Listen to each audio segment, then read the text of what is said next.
ఈనాటి మన ధ్యాన భాగముగా అపోస్తల కార్యములు 1వ అధ్యాయం 8వ వచనాన్ని చదువుదాం. అయినను పరిశుద్ధాత్మ మీ మీదకి వచ్చినప్పుడు మీరు శక్తి నొందెదరు కనుక యెరూషలేములోను యూదయ సమరయ దేశములంతటను భూదిగంతముల వరకును నాకు సాక్షులైందురని వారితో చెప్పాను. దేవుడి మాటలు మనకు దీవెనగా చేయును గాక. ఆమేన్. ప్రార్థన చేసుకుందామండి. కళ్ళు మూసుకొని వాటి ధ్యానానికి మనం సిద్ధపరచుకుందాం. పరిశుద్ధమైన తండ్రి, నీకు స్తోత్రాలు. నీ పాదాల చెంత ఈ ఆరాధన సమయంలో కృప చూపి నీ మాటలు ధ్యానించే సమయానికి మమ్మల్ని తీసుకొచ్చినందుకు స్తుతిస్తున్నాం. కనికరించండి. నీ మాటలు తలపోసుకున్నప్పుడు మా హృదయాలను రేపండి కృప. నీ మాట మీద ఆశ పెట్టుకొని కావలవాడు ఉదయం కోసం వేచినటువంటి ఎదురు చూచిన రీతి కంటే ఎక్కువగా నీ మాట మీద ఆశ పెట్టుకోవడానికి కృప చూపండి.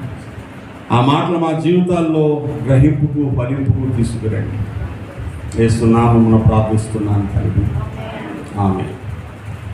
ప్రభునందు ప్రియులారా, యేసుక్రీస్తు ప్రభువారు సిలువ వేయబడి 3 రోజులు సమాధిలో ఉండి సమాధిని గెలిచి పునరుత్థానుడై శిష్యులకు అనేక పర్యాయాలు తను తాను సజీవునిగా కనపరుచుకున్న దినాలు. యేసయ్య సమాధిలో నుంచి లేచిన తర్వాత 40 రోజులు శిష్యులకు కనబడ్డారు. పునరుత్థాన శరీరంతో, మహిమ శరీరంతో 40 రోజులు శిష్యులకు కనబడి వారితో మాట్లాడి అనేక బోధలు చేసి వారితో తిని ఆయన మరణమును గెలిచిన వానిగా గాయాల్లో వేలు పెట్టి చూడడం రుజువులు చూపించి ప్రజలను ఆయన బోధించిన నిత్యరాజ్యం కొరకిన సంగతి నిజమని మరొకసారి రుజువుపరిచిన దినాలు. 40వ రోజు ఆయన శిష్యులందరూ చూస్తుండగా ఒలీవల కొండ దగ్గరకు వెళ్ళి కొండ మీద నుంచి మేఘాల మీద ఆరోహణ వెళ్ళిపోయారు. నేను మరలా ఎలా వెళుతున్నాను అలాగే వస్తానని దేవదూతల చేత చెప్పించారు. వెళ్ళిన ప్రభువు మరలా రానయ్యన్న కాలంలో మనం ఉన్నాం. దేవునికి స్తోత్రం. ఆ వెళ్ళక మునుపు శిష్యులు ప్రభువుని అడిగారు, ప్రభువా నువ్వు వెళ్ళిపోతున్నావు, మా ధైర్యం ఏంటి? ఇప్పటిదాకా రోమీయుల చేతిలో పరిపాలన చేయబడుతున్నాం, బానిసలుగా దాసులుగా ఉన్నాం, మాకు స్వతంత్రం ఎప్పుడు? ఇశ్రాయేలు ప్రజలు మరలా ధైర్యంగా స్వేచ్ఛగా పరిపాలించే రాజ్యం వస్తుందా అని అడిగితే ప్రభు దాన్ని సూటిగా సమాధానం చెప్పలేదు. ఇశ్రాయేలు ప్రజలు దేశమంతా పాలించే రాజ్యం రాబోతుంది త్వరలో. ఇశ్రాయేలు రాజధానిగా చేసుకుని యేసే రాజుగా ప్రపంచాన్ని ఒకే ప్రభుత్వంగా పరిపాలించే రాజ్యము రాబోతుంది. ఇశ్రాయేలుకు దేవుడు వాగ్దానం చేసిన పూర్తి భూమిని తీసుకొని దేవుడిచ్చిన గొప్పదైనటువంటి భద్రతలో ఇశ్రాయేలు ప్రజలు సురక్షితంగా జీవించే కాలం రాబోతుంది. అది జరగడానికి ముందు యుద్ధాలన్నీ జరుగుతాయి. ఇది ప్రవచనం. అయితే మరి సంఘానికి శిష్యులకు దేవుడిచ్చిన ధైర్యం ఏంటి అంటే, ఆ రాజ్యం వచ్చే వరకు మీరు శక్తివంతులుగా ఉంటారు. దేవునికి స్తోత్రం. ఎలా ఉంటారు? కరువు వచ్చేస్తుంది ప్రభువా, కరువు నుంచి ఎలా తప్పిస్తామంటే ప్రభు ఏమంటాడు చెప్పండి? కరువు వస్తే నీకెందుకు రా, మీ ఇంటి నిండా అన్నం ఉంటుంది. దేవునికి స్తోత్రం. ఏముంటుంది? కరెంటు పోతుంది నాయన, అందరూ చీకట్లో ఉంటారంట అంటే మీకు ఎందుకు రా, మీ ఇంట్లో లైట్ ఉంటుంది. అప్పుడు ఏమనిపిస్తుంది? ఆయన అన్నాడు, లోకంలో ఎన్ని రకాల భయంకర పరిస్థితులున్నా మీరు శక్తి పొందుతారయ్యా, ఎందుకంటే నేను మీతో ఉంటాను. దేవుని స్తోత్రంగా ఉంటాను. హల్లెలూయా. దేవుని సంఘానికి దేవుడు అనుగ్రహించే మహాభాగ్యము, పరిశుద్ధాత్మతో స్నేహం, దేవుని కృపను అనుభవించేటువంటి అవకాశం. దేవుని స్తోత్రం. మనమేమనుకుంటున్నాం అంటే మన ఏమి పిచ్చి ప్రశ్నలు. ఒక చేప అనుకుందంట నదిలో ఈత ఆడతా ఏమని, నాకు చాలా దాహం వేసేస్తుంది, ఈ నీళ్లు కానీ తాగితే నదిలో నీళ్ళు ఎండిపోతాయేమో అనుకున్నాడు. ఏమనుకుంది? చేప ఏమనుకుంది? నదిలో ఈత కొడుతూ నాకు దాహం అయిపోతుంది, నేను కానీ దాహానికి నీళ్లు తాగిస్తే ఈ నీళ్లు ఎండిపోయి మిగతా చేపలను చచ్చిపోతాయేమో అనుకున్నాను. అంటే చేపది ఎలాంటి బుర్రది? చేప బుర్రే. అర్థమవుతుందా? అది నీళ్లు తాగినంత మాత్రం నది నీళ్లు ఎండిపోవు. నువ్వు దేవుని సన్నిధిలో దేవునికి ఇష్టంగా ఉండి పొందుకునేవేవైనా నీతోనే అయిపోవు. ఆయన అనేక కోట్ల మందికి అవసరాలు తీర్చగలిగిన సామర్థ్యం ఉన్న దేవుడు. దేవునికి స్తోత్రం. ఒక చిన్న చిట్టాలకు వచ్చి యోసేపుని అడిగిందంట. యోసేపు ఎవరు? యాకోబు కుమారుడు, ఐగుప్తు దేశంలో ఫుడ్ కార్పొరేషన్ మినిస్టర్. ఆహారం అంతా పండిన పంటలన్నీ తీసుకొచ్చి కొట్లు కట్టించి 7 సంవత్సరాలు పంట దాసాడు కరువులో అమ్మడానికి. ఎక్కడ చూసిన విస్తారమైన ధాన్యం దేశాల్లో పోగులు చేయబడి చిట్టాలకు వచ్చిందంట. యోసేపు గారు, నాకు ఆకలి వేస్తుంది, నేను గాని తింటే మీ ధాన్యం అయిపోతాయేమో. ఏముంది? నేను గాని తినేస్తే మీరు దాచుకున్న ధాన్యం అయిపోతాయేమో. అయిపోతాయా? మీరు చెప్పండి. మన చిట్టాలకల్లా అంటేవాళ్ళం.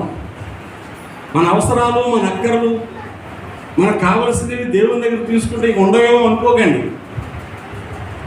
దేవుడు నిన్ను దీవించింది నీ కొరకు దాచినవే. దేవునికి స్తోత్రం. జాగ్రత్త వినండి. ఎవరినైనా దేవుడు దీవిస్తే ఆ దీవెన నీదే. పొరపాటును కూడా పక్క వాళ్ళు తీసేసి నీకు దేవుడు. అమ్మ అయితే అలా చేస్తాడు. ఒరే బాబు, నువ్వు లేటుగా వచ్చావురా, నీ కూర అన్నికి పెట్టేసాను, ఏమనుకోకు, పప్పుచారు వేసుకొని తిని రాత్రికి మళ్ళా నీకు ఎక్కువ కూర పెడతారంట. ఎవరు? అమ్మ. ఎందుకు? అడ్జస్ట్మెంట్ కోసం చుట్టాలు వస్తే నీకు పెట్టాల్సిన కూర పెట్టేసింది. దేవుడు అలా పెట్టడం నీదే. దేవునికి స్తోత్రం. నువ్వు ఎప్పుడు వచ్చినా, ఆలస్యంగా వచ్చినా, ముందొచ్చినా నీ కోసం సిద్ధపరిచినవి నీవే. గట్టిగా స్తోత్రం చెప్పాలి. నువ్వు తీసుకున్నా తీసుకోకపోయినా నీ కోసం దాచిన రిజర్వ్ ఫండ్ అలాగే ఉంది. అందుకు మనం దేవుని యొక్క కృపను పొందుకున్న వారు కావాలి. దేవునికి స్తోత్రం. దేవుని కృప ఎవరికి వస్తుంది? దేవుడు ఎవరిని దీవిస్తాడు? ఎవరు దేవుని సమృద్ధిలోంచి పొందుకుంటారంటే ఎవరు పడతాడు కాదండి. ఏదో మొక్కుకుంటే అయిపోద్ది అనుకోను, అడపదడప గుడికొస్తే అయిపోదాం అనుకోకండి. ఎవరు దీనులై విరిగి నలిగిన వారై కృప కోసం కనిపెడతాడు. ఆయన అహంకారాన్ని ఎదిరించి దీనులకు కృప అనుగ్రహించే దేవుడు. దేవునికి స్తోత్రం. శిష్యులతో అదే చెప్పాడు ఆయన. పరిశుద్ధాత్మ మీ మీదకి వచ్చినప్పుడు మీరు శక్తి పొందుతారయ్యా. ఆ శక్తి ఎంతంటే మానవుడు చేయలేని, మానవుడికి వీలు కానీ మానవ జ్ఞానము, మానవ సామర్థ్యము, మానవ శక్తి, మానవుని యుక్తి పని చేయనటువంటి గొప్ప కార్యాలు మీరు చేస్తారు. దేవునికి స్తోత్రం. అందుకు మీరు ఏం చేయాలి? యెరూషలేములోకి వెళ్ళిపోయి కనిపెట్టండి.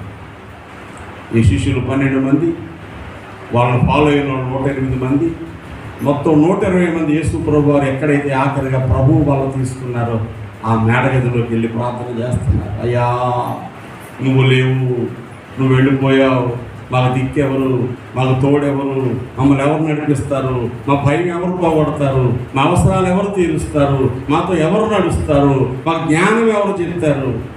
ఇప్పుడు మనం చేయాల్సిన పని ఏంటి? అదే. నువ్వు లేవు, నువ్వు కనబడవు, నువ్వు మాతో ఉన్నావనే ధైర్యం మాకు పుట్టించు.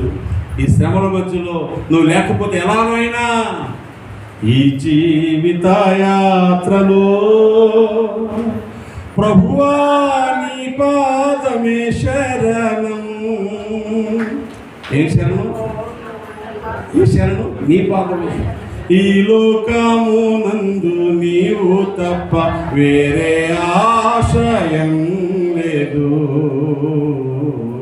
నా జీవిత యాత్రలో ఈ లోకంలో నాకు ఏ ఆశ్రయం లేదు. నీ పాదాలే శరణ్యం, నీ పాదాలే శరణం. నాకు నీ సన్నిధిలో ఉండడమే. అందుకే ఎంత బ్రతుకులాడుతున్నా. ఓ 10 లక్షలు దాచేవేమో, ఓ 10 తులాలు బంగారం కొన్నావి, 2 ఎకరాల భూమి కొనుక్కున్నావి, 4 బళ్ళు ఉన్నాయేమో. ఒకవేళ పైసాకి పనిచేయు. ఎందుకు పనిచేయు? పైసాకి పనిచేయు. కోట్ల రూపాయలు చేత పట్టుకొని ఏమైనా చేసేద్దాం అనుకోండి, ఏమీ చేయకుండా మారిపోయిన పరిస్థితులు చేస్తుంది. ఓ సినిమా యాక్టర్ ఇంటర్వ్యూ నేను చూశాను. అతను నచ్చినటువంటి తను మెచ్చిన వ్యక్తి అన్నాడంట, నా దగ్గర డబ్బులతో విజయవాడ పట్టణాన్ని కొనేస్తానండి. దేన్ని కొనేస్తాను? విజయవాడను కొనేసి అన్ని డబ్బులు నా దగ్గర ఉన్నాయన్నాడంట. ఆఖరికి ఆక్సిజన్ సిలిండర్ కొనుక్కోలే చచ్చిపోయాడు. దేన్ని కొనేస్తానన్నాడు? విజయవాడ పట్టణాన్ని కొనేసే డబ్బులు ఉన్నవాడు కరోనాలో ఆక్సిజన్ సిలిండర్ కొనుక్కోలేక చచ్చిపోయాడు. నువ్వు అనుకోవచ్చేమో, పర్వాలేదులే ఏ కష్టం వచ్చారో చూసేద్దాం, ఇన్సూరెన్స్లు ఉన్నాయి, డబ్బులు ఉన్నాయి. ఊర్లో అందరూ మా బంధువులే ఫోన్ చేస్తే పులోమని వచ్చి పడిపోతారు, వాళ్ళు పడిపోతారు. కానీ దేవుని ఆశ్రయం నీకుంటే ఇప్పుడు ప్రక్క 1000 మంది పడినను, ఎడం పక్క 10,000 మంది కూలినను, ఈ అపాయమునకు నేను భయపడకుండా ఉంటాను. దేవునికి స్తోత్రం. నేను మరలా చెప్తున్న అమాయకంగా ఈ లోకంలోనూ ధైర్యంగా బ్రతకడానికి నీకున్నటువంటి ఒకే ఒక ఆధారం ప్రభువు సన్నిధిలో తలపెట్టుకొని నువ్వు చేసిన ప్రార్థన ఒక్కటే.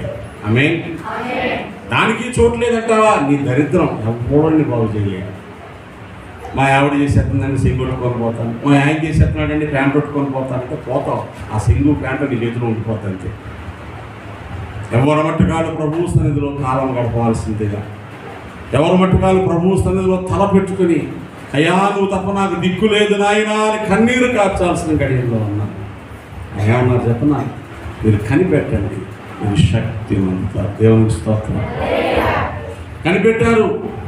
పరిశుద్ధాత్మ దేవునిగా యేసునాథుడు వారి మధ్యలోనికి పెంతుకొస్తున్నాన వేగంగా వీచు గాలి వంటి శబ్దంతో అగ్ని నాలుగులుగా విభాగించబడి వచ్చేసాడు. First time in the history the god the spirit has came into this world.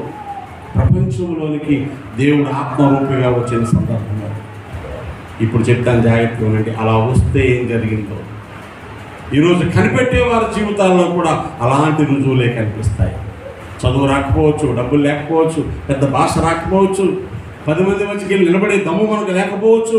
కానీ నువ్వు కనిపెడితే ప్రభు దగ్గర నుంచి పొందుకున్న శక్తిలో, పరిశుద్ధాత్మని స్నేహంలో నీ బ్రతుకులోకి వచ్చే మార్పులు ఎలా ఉంటాయో చాలా సంగతులు మనం చూస్తాం. మొట్టమొదటిది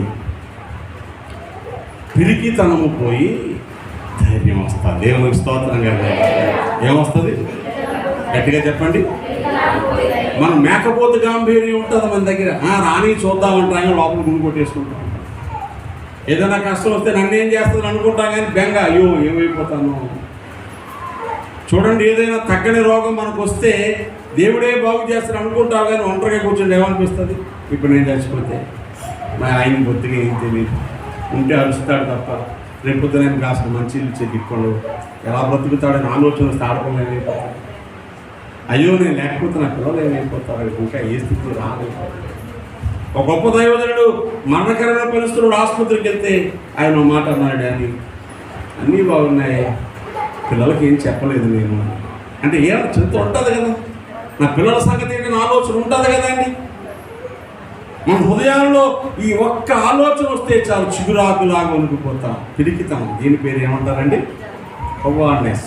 దెయ్యాన్ని చూసి భయపడతావా, పులిని చూసి భయపడతావా, ఆ పిరికితనం కాదు. జీవితంలో వచ్చే పరిస్థితులు ఎదుర్కోలేని పిరికితనం ఉంటుంది. ఈ పిరికితనాన్ని గెలవలేక మత్తులో మునిగిపోతూ ఉంటారు అబ్బాయిలు. కాదు, ధైర్యం ఇచ్చే దేవుడు అక్కడ ఉన్నాడు. దేవునికి స్తోత్రంగా. పేతురుని జ్ఞాపకం చేసుకోండి, ఎంత పిరికోడు. ప్రభువా నీతో చావడానికన్నా వచ్చేస్తాను, చెరసాలకన్నా వచ్చేస్తానన్న పేతురు గారు యేసయ్యను పట్టుకోగానే ఏం చేశాడు? పారిపోయాడు. వెనకాల వెళ్తున్నాడు, ఏమవుతుందో చూద్దాం. ఎవరో అన్నారు నువ్వు కూడా ఆయనతో ఉన్నావు కదంటే, అయ్య బాబు ఆయన ఎవరో తెలియదండి బాబు, ఎవరు చూసి ఎవరు అనుకుంటున్నారో ఒట్టు అన్నాడు. ఆ రాత్రి ఎన్నిసార్లు ఒట్టు పెట్టుకున్నాడు? 3 సార్లు యేసు ప్రభు తెలీదు నొట్టు పెట్టుకున్నాడు. మాటలు ఎలా చెప్పాడు? ప్రభు కోసం చచ్చిపోతానండి, ప్రభువా నీతో ఎవరు వదిలేసినా వదిలేయండి అయినా, నువ్వు జైలుకి వెళ్తే జైలుకి వచ్చేస్తాను, నువ్వు చచ్చిపోతే నేను చచ్చిపోతాను అన్నాడు. కానీ రాత్రి 3 సార్లు అబద్ధం చెప్పేశాడు. కానీ ఎప్పుడైతే 10 రోజులు మేడగదిలో ప్రార్థన చేసి కనిపెట్టాడో, 10 రోజులలో పరిశుద్ధాత్మదేవుని స్నేహం దొరికిందో, అదే పేతురు ఏం చేశాడు చెప్పు? మహాసమాజం ఎదుట 70 మంది పెద్దలు కూర్చుంటారు. 12 గోత్రాల్లోంచి వచ్చిన వాళ్ళు, ప్రధాన యాజకుల్లోంచి వచ్చిన వాళ్ళు, శాస్త్రుల్లోంచి వచ్చిన వాళ్ళు, ప్రభుత్వంలోంచి వచ్చిన వాళ్ళు 70 మంది పెద్దలు కూర్చుంటే ఆ పెద్దల ముందు నిలబడి ధైర్యంగా నిలబడి యేసు ఎంత గొప్ప దేవుడో, యేసును సిలువేసిన ఎలా సమాధిలోంచి లేచిపోయాడో, దేవుడు ఎలా యేసును అన్ని నామముల కంటే గొప్ప నామంగా చేశాడో వాళ్ళందరికీ వివరించడం మొదలెడితే ఆలకించినంత పొరపాడైపోయింది. అపొస్తలుల కార్యాలు 4వ అధ్యాయం 13వ వచనం చూడండి. సభలో నిలబడినటువంటి పేతురు, యోహాన్లు మాట్లాడుతూ ఉన్నప్పుడు అక్కడ కూర్చున్న సభవారందరూ ఒక అవగాహనకు వచ్చారు. వారు పేతురు యోహానుల ధైర్యం చూచినప్పుడు విద్యలేని పామరులను గ్రహించి ఆశ్చర్యపడి వారు యేసుతో కూడా ఉండిన వారిని గుర్తెరిగిరి. దేవునికి స్తోత్రం. ఆ ధైర్యం వచ్చింది. ఇంతకుముందు ఏముంది? పిరికితనం. ఇప్పుడేమొచ్చింది? ధైర్యం. ప్రార్థించే వాళ్ళకి ఏమి రావాలి? ధైర్యం. పిరికితనం దేవుడు మనకివ్వలేదు, లేదు లేదు లేదు, శక్తియు ప్రేమయు మంచి మనసిచ్చాడు. ఇంద్రియ నిగ్రహం గల ఆత్మనే ఇచ్చాడు, కానీ పిరికితనం దేవుడు మనకి ఇవ్వలేదు. ప్రార్థించేవారు, పరిశుద్ధాత్మతో స్నేహం చేసేవారు, దైవ శక్తిని పొందినవారు ధైర్యం గలవారై ఉంటారు. దేవుని స్తోత్రం. ఈరోజు నువ్వు ప్రార్థన చేస్తే నీకు వచ్చే గొప్ప గొప్పమానం ఏంటి? ధైర్యం. నా దేవుడు చూసుకుంటాడు. నన్ను ప్రేమించే దేవుడు ఉన్నాడు, నన్ను ఆదరించే దేవుడు ఉన్నాడు, మేలు చేసే దేవుడు ఉన్నాడు. నెత్తిమే చేతి ఏమన్నా ఏడుది అది నేను చూస్తూ ఉంటే నా ఉన్న ఆశంతా పోతుంది ఒకేసారి. దేవుని స్తోత్రం చెప్పండి. హల్లెలూయా. నా దేవుడు ఏం చేస్తాడు? నాకు శక్తిని ఇస్తాడు, నా రోగాన్ని బాగు చేస్తాడు, నా ఆర్థిక ఇబ్బందులు తీసేస్తాడు, అందరి మధ్య ఒంటరిగా మిగిలిపోయిన నేను అనేకులకు దీవెనగా చేసేస్తాడు, మట్టి పురుగును నేను మహిమతో నింపేస్తాడు. ఈ ఆలోచన కలిగించే దేవుడే. నేను ఉదయకాలం చెప్పాను కదా, హోటల్ రూమ్లో కూర్చుంటే పాట వస్తుంది, రాత్రి పాడాను మీ దగ్గర. నా దేవుడు నా స్థితిగతులు మార్చేసే దేవుడు, నన్ను విడిచిపెట్టే దేవుడు కాదు. ప్రార్థించేవారు పరిశుద్ధాత్మలతో స్నేహం చేస్తున్నారని చెప్పాను వారం అంతా. పరిశుద్ధాత్మలతో స్నేహము పెరుగుతున్న కొలది నీలో రుజువేంటి చెప్పండి ఇప్పుడు? ధైర్యం. దేవునికి స్తోత్రం కలుగును. హల్లెలూయా. రెండవది, కార్యాలు చేసే శక్తి వస్తుంది. మన శక్తికి మించి, స్థితికి మించిన కార్యాలు చేస్తాడు. ఊరికి నేను చెప్తాను. సంసోను గుర్తున్నాడు మీకు ఎవరికైనా? ఎవరు? ఇశ్రాయేలు 13వ న్యాయాధిపతి, మనోహ దంపతుల కొడుకు. గుడ్రాలుగా ఉన్న తల్లిని దేవదూత దర్శించి, నీకు కొడుకు పుడతాడమ్మా, పుట్టిన తర్వాత వాడు తల మీద ఎప్పుడు మంగళక చేయొద్దు, వాడి జుట్టు పెరగని, వాడు ద్రాక్షరసం తాకూడదు, నాజీరు చేయబడతాడని చెప్పి అలాగే పెంచారు. అందంగా తయారయ్యాడు, యమకాలంలో తయారయ్యాడు. ఒకరోజు వెళుతూ ఉన్నప్పుడు సింహం ఎదురుగుండా వచ్చేసింది. మనం ఏం చేస్తాం? సింహం అక్కలా పిచ్చుకోకొట్టేశారు.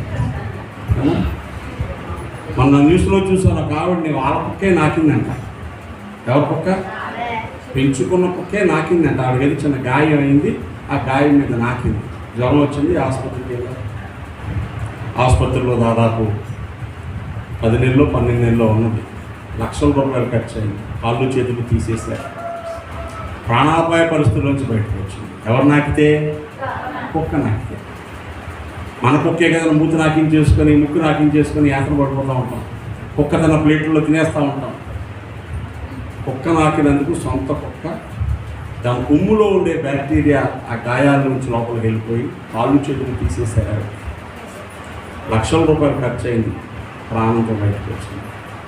కుక్కలకి పిల్లికే బెదిరిపోతున్నాం. నిద్రపోతూ ఉంటే ఒక ఆయనకి ఎలకొచ్చి బొట్టనేలు కింద కొరికింది.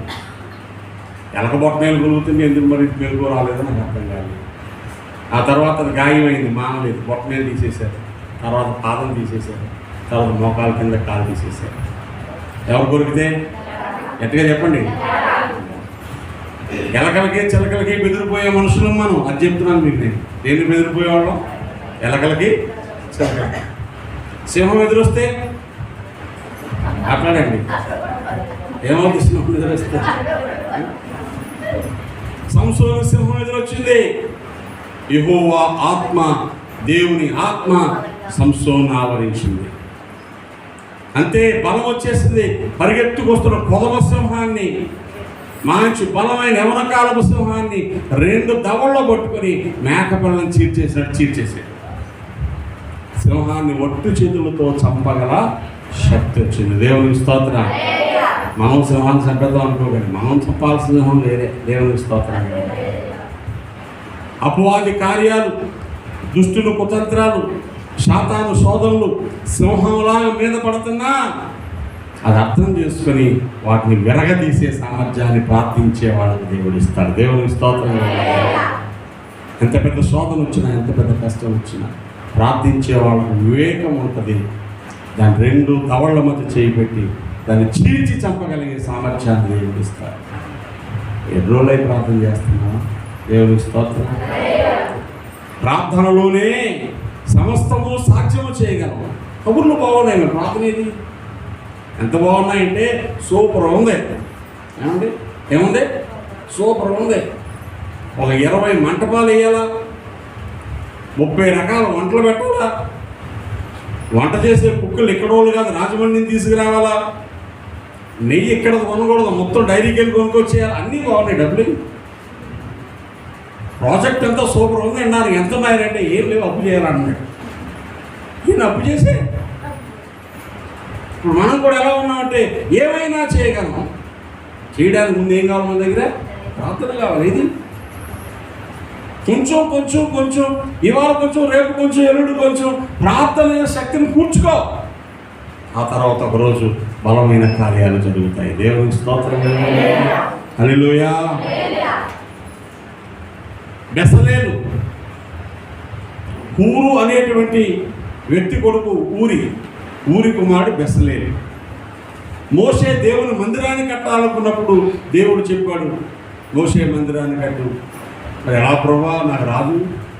కొండ మీద చూపించాడు, బలిపీఠం ఎలా ఉండాలా, మందసం ఎలా ఉండాలా, బొక్కు వేదిక ఎలా ఉండాలా, సముఖపు రొట్టెలు ఎలా ఉండాలా, దహన బలిపీఠం ఎలా ఉండాలా, ఇతర గంగాలు ఎలా ఉండాలా, ఆ పలకలు ఎలా అన్నీ బాగున్నాయి ప్రభా, చూశాను. మరి నేను మోడల్ చూపించావు, చేయడం నాకు రాదు. నీకెందుకయ్యా, ఇదిగో బెసలేలుని తీసుకురా, అతను నేను ఆత్మపూర్ణునిగా చేస్తాను, వాడికి నేను జ్ఞానం ఇస్తానయ్యా, అద్భుతమైన పనులు చేసేస్తాడు. దేవుని స్తోత్రం. హల్లెలూయా. God has empowered Bezalel with the divine knowledge. దైవికమైన జ్ఞానము చేత నింపగానే బెసలేలు అద్భుతమైన కార్యాలు చేసేసాడు. మందిరం అంతా సింగిల్ హ్యాండ్ మీద పన్నులు పెట్టుకొని కట్టేశాడు. ఎంత బంగారం వాడారు, ఎంత వెండి వాడారు, ఎంత ఇతర వాడారు. ఎలా చేసామయ్యా ఇంత పని? కొంతమంది చూసారా, మనకి సింపుల్ బొట్టలు వేసుకొని, సింపుల్ జుట్టు వేసుకొని తెంగరమహంలో కనపడతారు. ఆ ఇద్దరు పూలు దేవుని స్తోత్రం. అప్పుడప్పుడు కొంత సాయినీళ్ళు అరుసులు వండుతారండి, జంతుకులు వండుతారు. మనం వండిన జంతుకులు కురుకుతూ ఉంటే పట్టక్కబడదు, పన్నుడు పోద్దో జంతుకులు పోతే ఎవడో తెలియదు. కొంతమంది చేస్తారు వంటలు, మనిషి చూస్తే చిక్కుడు దానిలో ఉంది కానీ ఆ చెట్టులో అమృతం ఉందాయా అంటాం మనం. దేవుని స్తోత్రం. కదా ఎక్స్పర్టిజం. దేవుడు ఎవరికైనా ప్రత్యేక జ్ఞానం ఇస్తే తప్ప, ఇప్పుడు ప్రార్థించే వాళ్ళకి ఏమొస్తుంది చెప్పండి? జ్ఞానం వస్తే అందరూ నన్ను ఏమంటారు, చేయమంటారే కదా అన్నట్టు చూస్తున్నారు. దేవుడు ఏదైనా ఒక ప్రత్యేకమైన కృపను గురించి వాడుకుంటే నీ బ్రతుకు దీవెనకరంగా మారుతాడు. దేవుని స్తోత్రం. హల్లెలూయా. పరిశుద్ధాత్మ దేవుని యొక్క సన్నిధి నీకు తోడుంటే నువ్వు శక్తి చేత నింపబడతావు, జ్ఞానము చేత నింపబడతావు. దేవునికి స్తోత్రంగా ఉన్నాయి. ఇంకో 2 చిన్న మాటలు చెప్తాను. 3వది, భరించే సామర్థ్యం వస్తుంది. ఏమొస్తుంది? దేవునితో స్నేహం చేసేవాడికి ఓపిక పెరుగుతుంది, ఓర్పు పెరుగుతుంది. ప్రధానికి ఇరిగిపోం మనం. కొంతమంది చూడండి ఎంతో చక్కగా పని చేస్తారు, ఒక చిన్న మాట ఇరిగిపోయి మొత్తం అంతా కంపు చేసి వెళ్ళిపోతూ ఉంటారు. ఆనందమ్మ పేతులు అదే ప్రారంభించినారు. ఈ ఊర్లో సేవలైనప్పుడు వాళ్ళిద్దరూ ఏమి లేనివాళ్ళు కానీ నిలబడిపోయి పాస్ట్ గారు రావాలని కోరుకున్నారు. నేను వచ్చేదాకా నా పేకొట్టుకుని కూర్చున్నారు. ఇక్కడికి వచ్చాక ఉన్నదాంట్లో ఏదో పెట్టేవారు. అసలు ఇప్పుడు మనమేం చేస్తున్నావా? ఈ సంఘమేలో వాళ్ళిద్దరూ కిస్మిస్లు చేసేస్తూ ఉండేవారు. ఇద్దరు కలిసి ఫోటోలు పెట్టేసేవారు, పాస్ట్ గారు తీసేరమ్మనేవారు. ఏదో వాళ్ళకి వచ్చినట్టు సప్పో చేసి పెడతా ఉండేవారు. అంతా అయిపోయి ఆఖరికి ఇద్దరు గొడవడం పోతారు. నాకు మెంటలు వచ్చేసేది. ఇంత చేసి ఆఖరిని గొడవ వాడేసుకున్నారు. ఇక్కడ బాబు మనశ్శాంతి ఉండేది కదా నాకు. ఏ చిన్న మీటింగ్ పెట్టినా ఆఖరిని కనీసం నీళ్ళు కూడా తాకుండా పోయేవాడిని. ఎందుకంటే వాళ్ళిద్దరూ గొడవ వాడుకోను. వాళ్ళిద్దరే మళ్ళీ ఎవరి మీద కాదు. అప్పుడున్న బ్యాచ్ కృపం మంది మనకి ఎంతమందికి ఆయన సంగతి తెలుస్తుందో తెలియదు. కానీ ఏం తక్కువైంది చెప్పండి? ఏం తక్కువైంది? ఓపిక తక్కువైంది. మనం ఏం చేయాలి? ఏదైనా పని చేస్తే ఓపికగా ఉండాలి. ఓపిక ఎవరికి వస్తా చెప్పనా? ప్రార్థన చేసేవాళ్ళు. ప్రార్థన చేసేవాళ్ళు ఓపిక లేదంటే నీ ప్రార్థన అబద్ధం. ఇంకా సరిగ్గా పండలేదు. ఏం పండలేదు? మామిడి పండు ఎర్రగానే ఉంది, లోపల పుల్లగా ఉందంటే అర్థం ఏంటి? మందు వేసేసారండి. మందు వేసేసి పండబెట్టిన కాయలు బయటకు ఎర్రగానే ఉంటాయి, లోపల పుల్లగా ఉంటాయి. సహజంగా పండింది రంగు కనపడకపోవచ్చు కానీ తీయగా ఉంటాయి. ప్రార్థనలో పడిన జీవితాలు ప్రేమను పంచుతాయి. దేవునికి స్తోత్రం చెప్పాలి. ఓపికను పంచుతాయి. తొందరపడవు. ఎవరైనా మాట తుడిపోయినా నా చెల్లే కదా అండి, మా అక్కే కదా అన్నది, మా అన్నే కదా అన్నీలే. కానీ ఆ పంటని ఏమంటారు, ఇలా చేస్తే అలాగే వస్తుందండి, అందుకని అందులో రావట్లేదు. ఎందులో రావట్లేదు? మా అబ్బాయి పెళ్ళి అమ్మాయి పెళ్ళా, ఏదైనా పూనుకొని చేద్దామంటే అందరూ మమ్మల్ని అంటున్నారు. నువ్వు ఇంకా లోకం వదలలేదు, బొట్టు వదలలేదు. నీకు లోకంలోంచి వచ్చిన బొట్టు, పుట్టినప్పుడు ఉన్న బొట్టు కత్తిరించకపోతే జబ్బులు వస్తాయి. ఆ బొట్టు కత్తిరించి బొట్టు ఊడిపోతే ఆరోగ్యం వస్తుంది. ఈరోజు సంఘంలో వచ్చిన చాలామంది ఇంకా బొట్టు వదలలేదు. ఏదన్నా చేస్తే జనాలు భుజాలు తట్టాలి, శబాష్ భలే చేసావు, సూపర్ సూపర్. క్రికెట్ ఆడిన వీళ్ళు వేసి చప్పట్లు పెట్టి రోజు చీరు కలిసి ఆడతారు. అలా ఆడాలి అంటారు. మనం ఆడకపోతే వాళ్ళకి ఏమి మూడు రాదు. ఎందుకంటే ప్రార్థన లేక. ప్రార్థనలో వాడు బహుమానాన్ని కోరడు, ప్రతిఫలాన్ని కోరడు, ప్రజల మెప్పును కోరడు, ప్రజల పొగడతను కోరడు. ప్రజలు ఒకరు తిరస్కరించిన, దూషించిన పట్టించుకోడు. తన పని తను చేసుకుంటూ పోతాడు. దేవుని స్తోత్రంగా. హల్లెలూయా. పునాదులు వేసిన రాయి ఎక్కడ ఉండాలా? అందులోనే ఉండాలా. రోజు పొద్దున్న ఒకసారి బయటకు వచ్చి నేను లేకపోతే ఇల్లు కట్టడం కుదరదు అంటుంది అనుకోండి. శాంతి ఇల్లు ఎప్పుడు కడుతుంది? సాత్విక ఇల్లు ఎప్పుడు కడుతుందండి? పునాదులు వేసిన రాయి మాటికి రోజుకి ఒకసారి బయటకు వస్తుంది అనుకోండి. పొద్దున్నే సాయంత్రం దాకా కప్పెడతారు, పొద్దున్నే బయటకు వస్తుంది. ఆ పునాది కప్పెడతాలో సరిపోతుంది, ఇల్లు కట్టడానికి ఏముండదు. గోడలు పెట్టినా రాయి బయటకు వస్తే గోడలు ఏమైపోతాయి? అది ఎక్కడ పెట్టారు అక్కడ ఏం చేయాలి? ఓపికగా కూలుగా ఉండాలా. అలా ఉన్నప్పుడు కలిగే బహుమానం అంతా ఇంత భరించే శక్తి ఇస్తాడు. దేవునికి స్తోత్రం. స్తెపను గుర్తు చేస్తా. బోధ చేసినందుకు, మహాజ్ఞానంతో ప్రజలకు బోధించినందుకు ఊరు వెలుపలకు తీసుకెళ్ళి రాళ్ళతో కొట్టేశారు. అపొస్తలుల కార్యాలు 7వ అధ్యాయంలో రాళ్ళ మీదన పడి ఒళ్ళు చుట్టుకుపోతా ఉంటే అబ్బా అమ్మ అనలేదండి స్తెపను. శరీరం చుట్టుకుపోతున్నప్పుడు ఒక కేక వేశాడు. ఇదిగో ఆకాశం తెరవబడింది, మనుష్య కుమారుడు దేవుడు కుడిపార్శ్వన లేచి నిలబడ్డం చూస్తున్నాను అన్నాడు. దేవునికి స్తోత్రంగా. ఏం చూశాడు? ఒంటి మీద దెబ్బలు పడతా ఉంటే పరలోక దర్శనం కనబడింది. దేవుడు కుర్చీలో కూర్చున్నాడు. యేసు ప్రభువు కుడిపక్క నిలబడి లేచి కూర్చున్న ప్రభువు ఏం చేశాడు? నిలబడి స్తెపను పడుతున్న బాధను చూస్తున్నాడు. స్తెపను ఆహ్వానించడానికి అన్నట్టు నిలబడిపోయాడు. స్తెపనగా దర్శనం కలిగింది. అపొస్తలుల కార్యములు 7వ అధ్యాయం చెప్తా ఉంటే గూస్ బంప్స్ నా ఒంటి మీద వెంట్రుకలు నిలబడుతున్నాయి అన్నాడు. 56వ వచనంలో ఆకాశం తెరవబడిట, మనుష్య కుమారుడు దేవుడు కుడిపార్శ్వమున నిలిచిండో చూచుచున్నాను. ఈ మాట ఇచ్చిన జనాలు చెవులు మూసుకొని ఇంకా రాళ్ళించుకొని కొట్టారు స్తెపన్ని. స్తెపను ప్రాణం పోతున్నప్పుడు 60వ వచనంలో మోకాళ్ళ మీద పడి ప్రభువా వారి మీద ఈ పాపము మోపకమని గొప్ప శబ్దముతో పలికెను. ఈ మాట పలికి నిద్రించాను. సౌలు అతని చావుకు సమ్మతించాను. అక్కడే ఉన్న సౌలు స్తెపను చేస్తే నేనే సాక్షిని అన్నాడు. కానీ దేవుడు ఊరుకున్నాడా? ఒక్క స్తెపను మరణాన్ని చూసిన సౌలు జీవితంలో పెను మార్పులు వచ్చాయి. తర్వాత ఆ సౌలే పౌలుగా మారిపోయి ఈరోజు ప్రపంచంలో ఉన్న వేల లక్షల సంఘాలు ఆదరించబడడానికి, ధైర్యంగా ఉండడానికి అద్భుతమైనటువంటి పత్రికలు రాశాడు ఆయన. దేవుని కోసం ఎన్నో శ్రమలు పడ్డాడు. ఒక్క స్తెపను ఓర్చుకోవడం వల్ల ఒక్క సౌలు మారితే సౌల్లో నుంచి కొన్ని లక్షల కోట్ల మంది ఈరోజు నాలాంటి వాడు మారి బయటకు వచ్చారు. దేవునికి స్తోత్రం. ఎవరు ఓర్చుకున్నారు? ఎవరు ఓర్చుకున్నారు? దేవునికి స్తోత్రం. 2 రోజుల క్రితం చైనాలో ఒక ఆవిడకి 5 పిల్లలు పుట్టారు ఒకే కానుకలో. ఎంతమంది?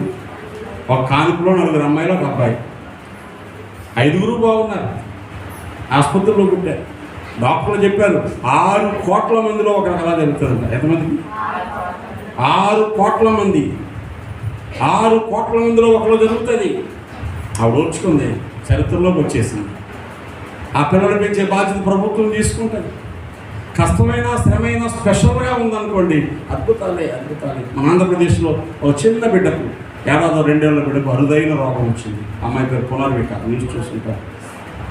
ఒక్క ఇంజక్షన్ చేస్తే బ్రతుకుతుంది. ఆ ఇంజక్షన్ 16 కోట్లు. ఎంత? మీకేనా అర్థమవుతున్నాయి నా మాటలు? 1600 కాదు, 16,000 కాదు, 16 లక్షలు కాదు. ఎక్కడ తెచ్చుకుంటారు?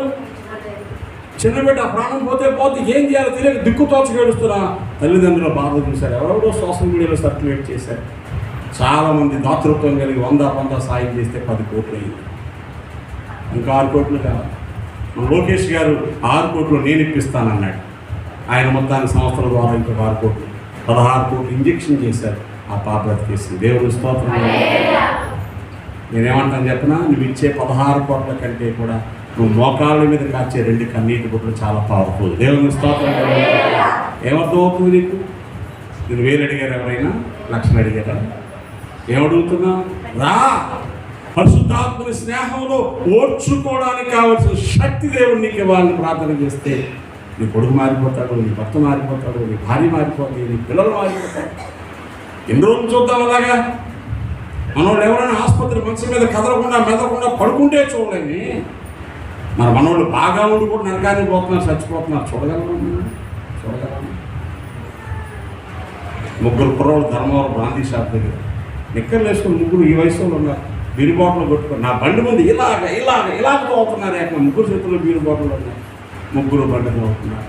నేను చూసి ఒక నిమిషం బండి ఆఫీస్ ఏడ్చాను. అయ్యో, వీళ్ళకి ఏదైతే లమ్మనాన్న పరిస్థితి. ఏంటి లమ్మనాన్న పరిస్థితి? నిండా 18 ఏళ్ళు కూడా లేవు వీళ్ళకి. ఏమనిపించదా? చూస్తున్నాను కదా. అందులో నీ కొడుకుంటే, అందులో నీ మనవడు ఉంటే ఏం చేస్తున్నారు? మిలిటరీకి వెళ్ళిపోయాడు. అయ్యా వెళ్తాడు మిలిటరీకి, ఎలా బాగానే ఉంటారు. మారు మనసు పొందకుండా నువ్వు ఎంత గొప్ప ఉద్యోగాలు చేసినా గుర్తుపెట్టుకొని ఖచ్చితంగా నరకానికి వెళ్తారు. ఎక్కడికి వెళ్తారు? యుగయుగాలు కాలుతో అగ్నిలోకి వెళ్తారు. ఇది అర్థమైతే చాలు.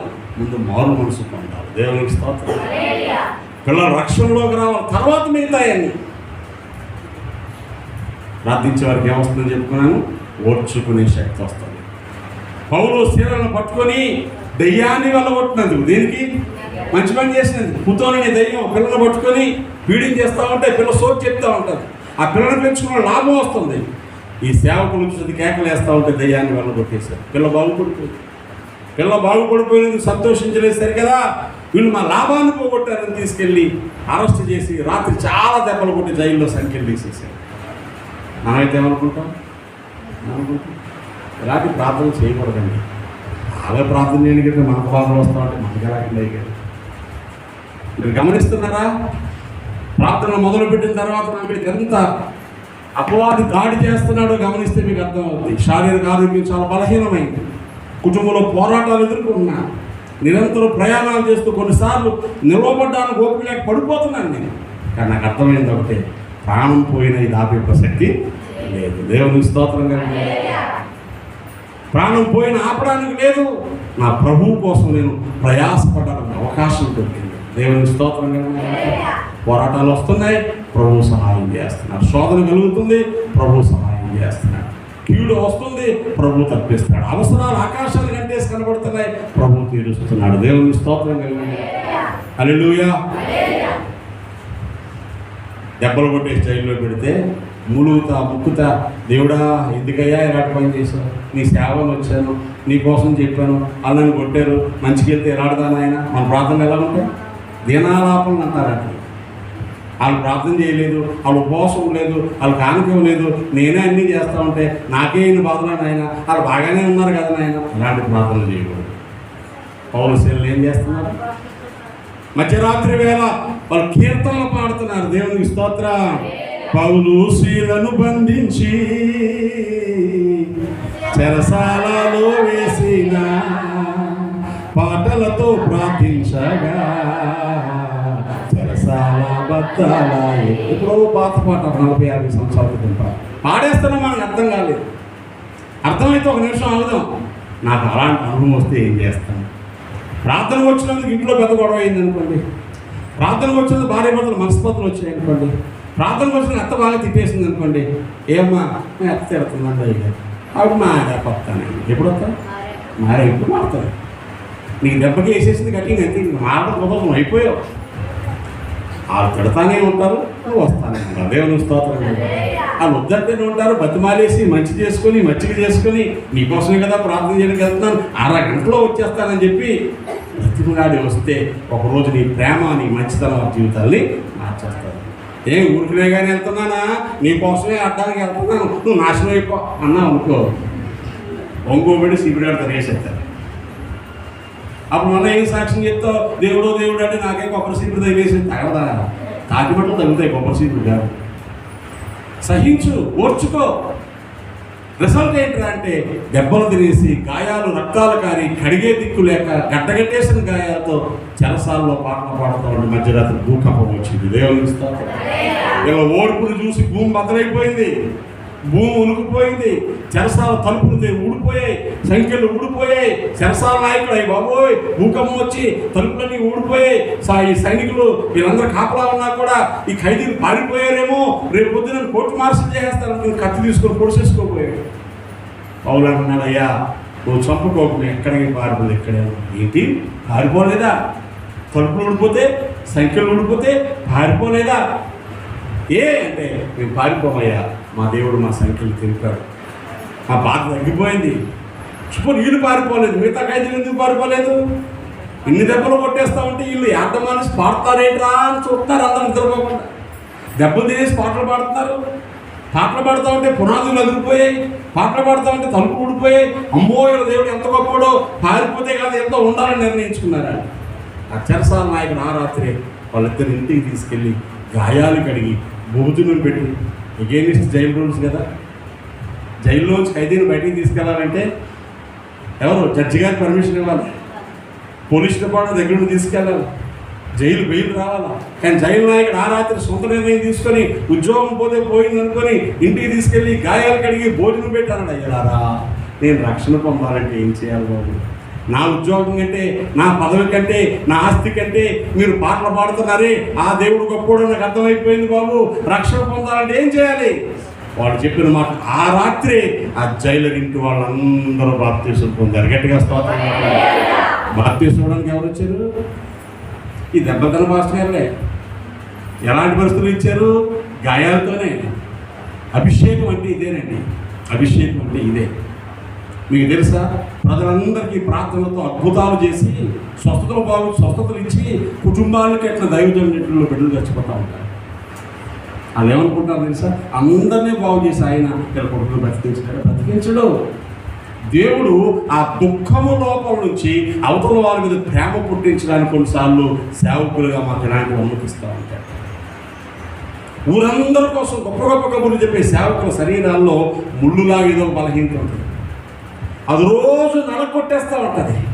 లేకపోతే ఇంతమంది వచ్చి వాడబడి ఆహా డానియేల్ మించిన వాళ్ళు లేడరా అనుకుని కాళ్ళు ఎక్కడ నిలబెట్టేస్తామో అని ఎక్కడికైతే నాకు గుచ్చుకోవడానికి పక్కలో బళ్ళు పోటులో పెడతాడు. అక్కడ ఎంత చేసినా ప్రభావ నీ దయ లేకపోతే బ్రతకలేనయ్యా, నీ కృప లేకపోతే బ్రతకలేనయ్యా, పొద్దుకు మళ్ళీ నువ్వు శక్తి ఇవ్వకపోతే వెళ్ళలేనయ్యా అని మళ్ళా రోజు ఆడాల్సిందే. ఇది అర్థం కాక చాలామందికి ప్రశ్నగా మిగిలిపోతాయి.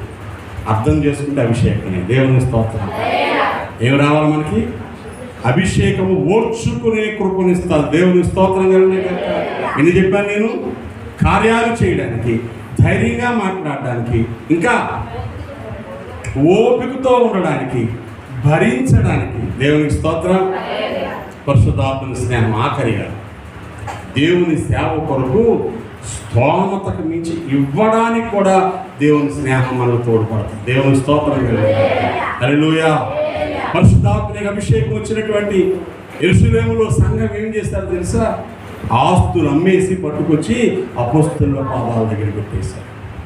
ఏమయ్యా అంటే మా తోటి వాళ్ళు చాలామంది అప్పుల్లో ఉన్నారండి, మేము చాలా ఎక్కువ కలిగి ఉన్నాం, మాది వాళ్ళకి ఇచ్చేస్తాం, వాళ్ళు కూడా అప్పులు తీరిపోతే బాగుంటారు. ఇప్పుడు ఎవరు ఇమ్మని అడగట్లేదు, కానీ ఇవ్వగలిగే సామర్థ్యాన్ని దేవుడు మనకి ఇస్తాడు. దేవునికి స్తోత్రం. లెక్కలు వేసుకోవడం ఆపేస్తాం, దేవునికి ఇవ్వడం మొదలు పెడతాం. దాచుకోవడం అక్కడ దాచుకుంటాం.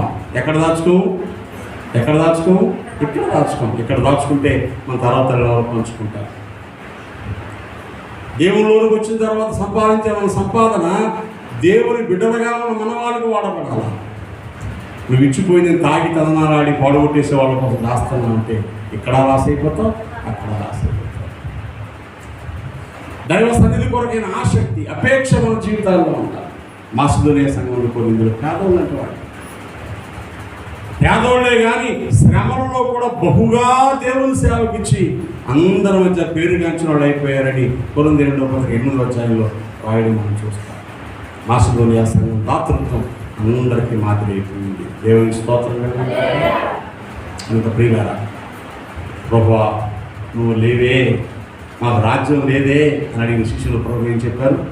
అరే నాయన నేనున్నా లేకపోయినా ఇదిగో మీరు శక్తి పొందుతారు. పరిశుద్ధాత్మ అభిషేకం మీకు కలుగుతుంది. పరిశుద్ధాత్మ మీతో ఉంటాడు. ఆ శక్తి ఎంత గొప్పదంటే కార్యములు చేస్తారు. బెసలేలాగా, సంసోనులాగా బలమైన కార్యం. పేతురు యోహానులాగా ధైర్యంగా మాట్లాడతారు. పిరికితనం పోతే మీకు ధైర్యం వస్తుంది. ఇదిగో మీరు చక్కగా ఓర్చుకునే సామర్థ్యం కలిగిన వారుగా ఉంటారు. మీరు ఓర్చుకుంటారయ్యా, భరిస్తారయ్యా. స్టెఫనులాగా, పౌలులాగా ఓర్చుకుంటారు, భరిస్తారు, ఓపిక కలిగి ఉంటారు. ఇచ్చే విషయంలో సమర్థవంతులు అవుతారు. అది చూసిన వాళ్ళకి ఏమర్థం అవుతుంది? వీళ్ళు యేసుతో కూడా ఉన్నవాళ్ళే. దేవునికి స్తోత్రం. యేసుతో కూడా ఉన్నవాళ్ళే, యేసునాథుని బిడ్డలే, యేసునాథుని ఆత్మ గలవారే. ఇప్పుడు చెప్పాలి, వారి ఆత్మ గలవారితో దేవుని తోడుగా ఉండి వారిని ఆశీర్వదిస్తారు. ఈ కడవర దినాల్లో మనం ఉండాల్సిన ఒకే ఒక ధైర్యం ఏంటి? మీరు చెప్తారా ఏ ధైర్యం? దేవునితో స్నేహం. చిరకాల స్నేహితుడా నా హృదయాన, అబద్ధం కదా, పాట పాడమంటే సాగదీసి మరి పాడతాం. చిరకాల స్నేహితుడు వారం రోజుల్లో రోజు 10 నిమిషాలు నీ స్నేహితులతో టైం చెప్పు. ఉన్నావా? ఈ చిరకాల స్నేహితుడితో వారంలో 7 రోజుల్లో రోజు 10 నిమిషాలు ఉన్నావా? కనీసం లేదు. స్నేహితుడు ఎలా అవుతాడు? అందుకే మొదట మనం దేవునితో మన బంధాన్ని కట్టుకోవాలని చెప్తున్నాను. అప్పగించుకుందాం, ప్రభుతో చెప్తాం. దేవా మమ్మల్ని కనికరించమని అడుగుదాం. స్థితిగతులు మాకు కలుగు చేయమని అడుగుదాం. నీ ఆత్మ చేత మమ్మల్ని నింపుని అడుగుదాం. మమ్మల్ని బలపరచని అడుగుదాం. మమ్మల్ని నడిపించని అడుగుదాం. మన బ్రతుకులో దేవుని యొక్క పరిశుద్ధాత్మ దేవుని స్నేహం ఏదైతే మనతో ఉందో అది మన జీవిత స్థితిగతులు మార్చేస్తూ ఉండగా ఒక అద్భుతమైన ఆనందాన్ని అనుకుంటున్నాం. ఆత్మానందం చేత నింపబడదాం. ఆత్మపూర్ణంగా కొనసాగుదాం. లోపల భయం లేక ధైర్యంగా ఉందాం. దేవుడు అలాంటి కృప మనందరికీ అనుగ్రహించుగాక. ఆమె మోకరించండి, ప్రార్థన చేసుకుందాం. ప్రార్థన చేద్దాం. త్వరగా మోకాళ్ళ మీదకి వెళ్ళిపోయి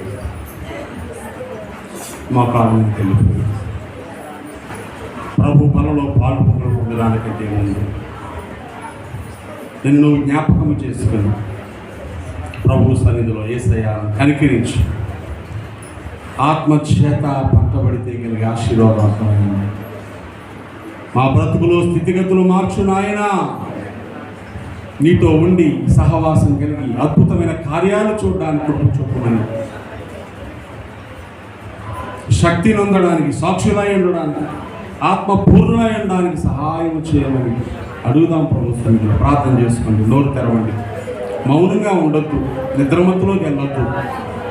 ఇది మీకు అనుకూల సమయం. నిన్ను సరి చేసుకోవడానికి, దేవుని సహాయం పొందడానికి, అభిషేకాన్ని అందుకోవడానికి, దీవించబడ్డానికి, శక్తి చేత నింపబడ్డానికి ప్రార్థన చేద్దాం. పరిశుద్ధత దేవుని ఈ మాటలు మాలో ఫలింపచేయండి. అవగాహన, లోబడే గుణం, అందుకు తగ్గట్టు బ్రతకడానికి దిద్దుబాటు చేసుకునే లక్షణం మాకు కలిగించండి.